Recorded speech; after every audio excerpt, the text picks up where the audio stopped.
Delcy Eloína Rodriguez Gomez alijulikana nchini Venezuela kama Delcy. Aliwahi kuulizwa kwa nini aliamua kusoma sheria katika chuo kikuu cha Venezuela baada ya kumaliza shule. Jibu lake lilikuwa fupi lakini lenye uzito: nilifanya uamuzi huu ili kupata haki kwa ajili ya baba yangu. Leo akiwa na umri wa miaka 59, Rodriguez, wakili, mwanasiasa mwenye msimamo mkali na anayejulikana kwa jina la utani Tiger, ndiye mtu mwenye mamlaka makubwa zaidi nchini Venezuela, akiwa rais wa mpito wa taifa hilo. Yeye ni binti wa Jorge Antonio Rodriguez, mwanamgambo wa Kilimasti na mpangaji mkuu wa utekaji wa nyara wa mfanyabiashara wa Marekani William Nios. Mwaka 1976, baada ya kukamatwa, Jorge Rodriguez aliteswa hadi kufa akiwa mikononi mwa idara ya ujasusi wa Venezuela DCCP. Wakati huo Delcy alikuwa na umri wa miaka 7 tu. Kifo hicho kilishtua jamii. Jorge Rodriguez aligeuka kuwa shahidi wa mlengo wa kushoto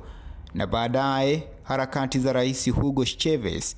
Delcy na kaka yake Jorge, ambaye leo ni rais wa bunge la kitaifa, wamekiri mara kwa mara kwamba kupanda kwao kwa kasi kwa kisiasa kulichochea pia na kile walichokiita kisasi cha binafsi kwa ajili ya baba yao. Chavez alimtengenezea njia Maduro. Kazi ya Delcy Rodriguez ilianza kimataifa akiwa Ufaransa na Uingereza, akijikita katika sheria ya kazi.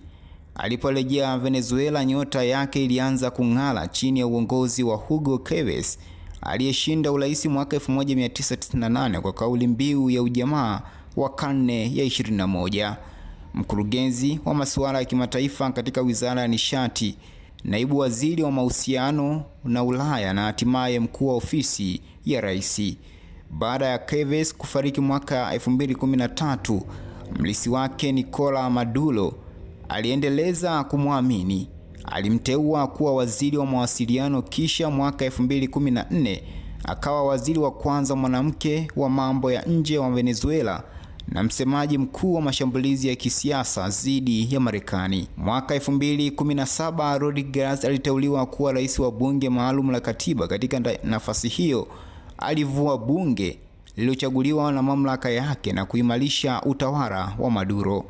Mwaka mmoja baadaye akawa makamu wa rais, na tangu mwaka 2022 amekuwa pia waziri wa uchumi, fedha na mafuta pamoja na mkurugenzi wa benki kuu ya Venezuela.